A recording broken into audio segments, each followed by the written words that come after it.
Olá, chega para você o nosso Rezando a Palavra do 10º domingo do tempo comum. E este domingo, dia 6 de junho de 2021.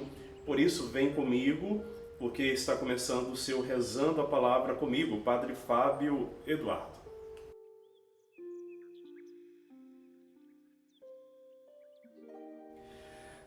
Olá, meu querido irmão. Olha só, a pedido de algumas pessoas que me enviaram mensagens dizendo: Padre Fábio, veja a possibilidade de divulgar no seu canal essa reflexão que nos ajuda tanto no domingo, se ela já puder ser antecipada para o sábado, nos ajudará a preparar a liturgia, nós que vamos servir e até mesmo para nós que já vamos, para que a gente tenha um tempinho a mais para rezar.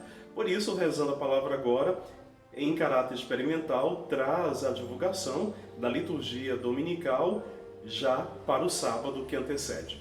Então vamos lá. Neste 10º domingo do tempo comum, encontramos as leituras descritas aqui embaixo, você pode ir lá conferir todas, e nós encontramos na primeira leitura uma narrativa do livro do Gênesis. É importante sempre lembrar que este relato, assim como todo o livro do Gênesis se propõe, não quer ser para nós uma narrativa histórica. Você já ouviu isso várias vezes, não só da boca do Padre Fábio, mas de tantos outros. Exatamente, a narrativa do livro do Gênesis não quer ser para nós uma narrativa histórica, mas a partir de uma história trazer um relato de fé. De forma que o texto bíblico que hoje nos é apresentado é um momento que o homem e a mulher, o ser humano, já que envolvidos pelo pecado, se escondem de Deus. Se escondem de Deus, melhor dizendo.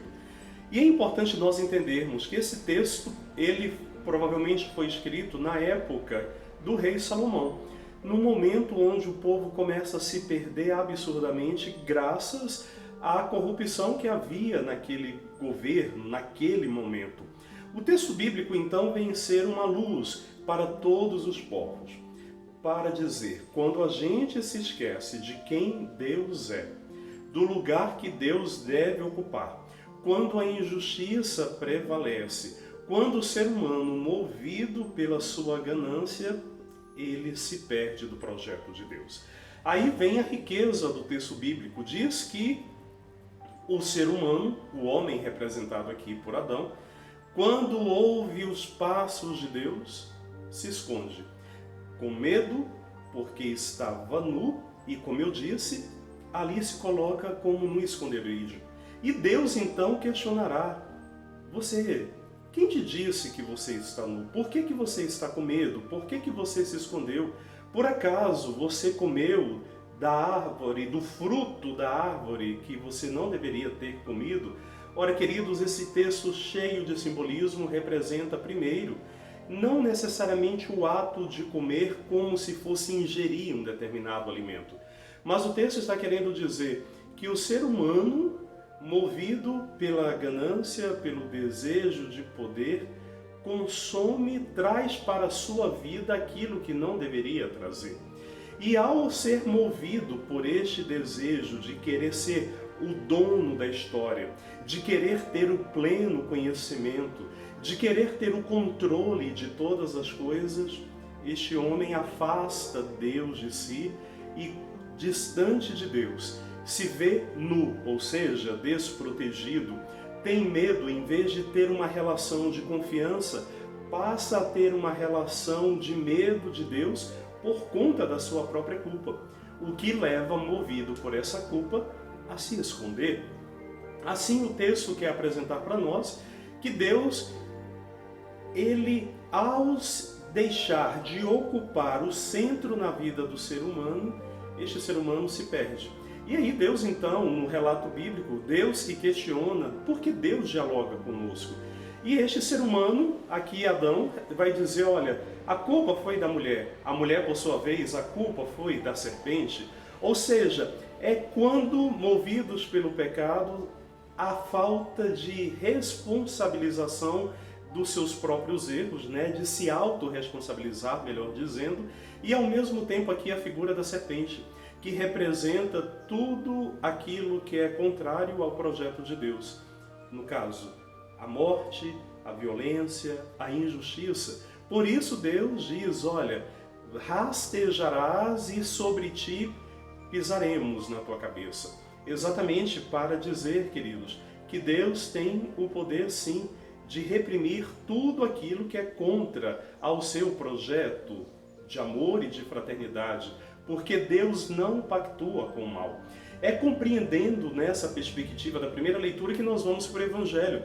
Fala que Jesus ali estava reunido com os seus apóstolos e nem tinham tempo de comer, tamanha era a quantidade de pessoas que os procuravam. Para dizer, tamanha é a quantidade de pessoas que buscam em Deus uma resposta, que buscava e que busca em Jesus uma resposta para suas inquietações.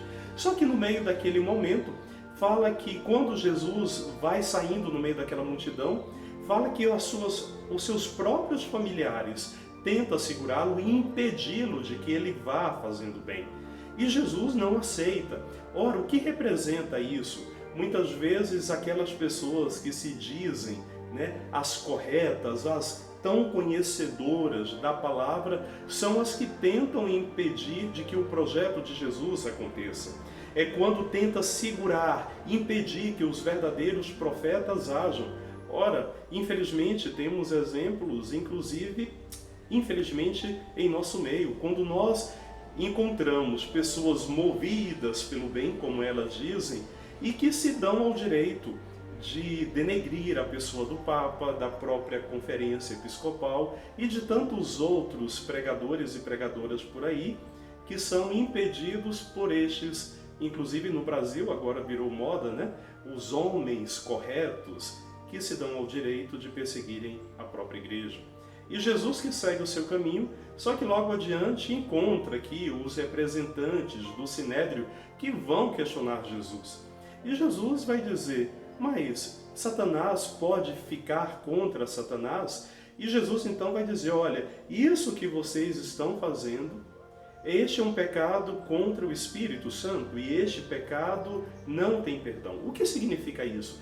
Porque aquele grupo de pessoas estavam querendo dizer que o que Jesus estava fazendo não era para o bem e mais do que isso, estavam colocando na boca de Jesus palavras que ele não dizia e ainda o bem que era feito estavam dizendo que Jesus estava agindo em nome do próprio demônio. Ora, queridos, e o que significa pecar contra o Espírito? Pecar contra o Espírito é exatamente não deixar ser conduzido pelo Espírito de Jesus e duvidar da ação do Espírito. Portanto, não é que Deus não quer perdoar, mas se nós somos movidos sempre pelo sentimento do mal, não há espaço para a misericórdia de Deus. E a última parte do Evangelho, que aqui então apresenta para nós a verdadeira família de Jesus. Fala que enquanto Jesus estava ali reunido, algumas pessoas gritam e dizem, olha, teus familiares estão lá fora. E Jesus vai dizer, mas quem é a minha família?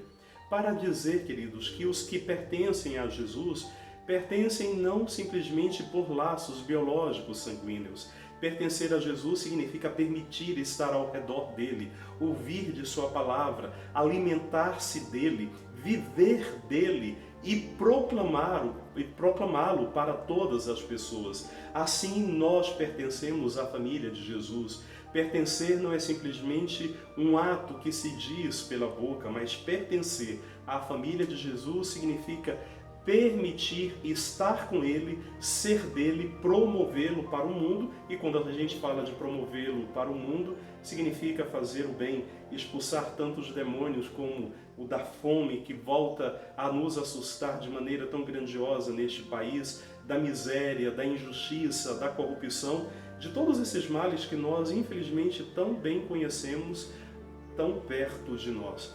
Assim, a segunda leitura completa esse círculo bonito dessa liturgia de hoje, porque digo para você, as perseguições sempre acontecerão para os verdadeiros cristãos e muitas vezes perseguidos por homens e mulheres que se dizem homens e mulheres de fé. Por isso o apóstolo Paulo vai dizer, não desanimemos diante dos tempos difíceis, não desanimemos diante das perseguições, porque podem até ruir a nossa casa aqui, ou seja, podem até arrancar a nossa vida, mas nós temos a certeza de que Deus reserva uma outra moradia para nós, que essa ninguém pode nos tirar.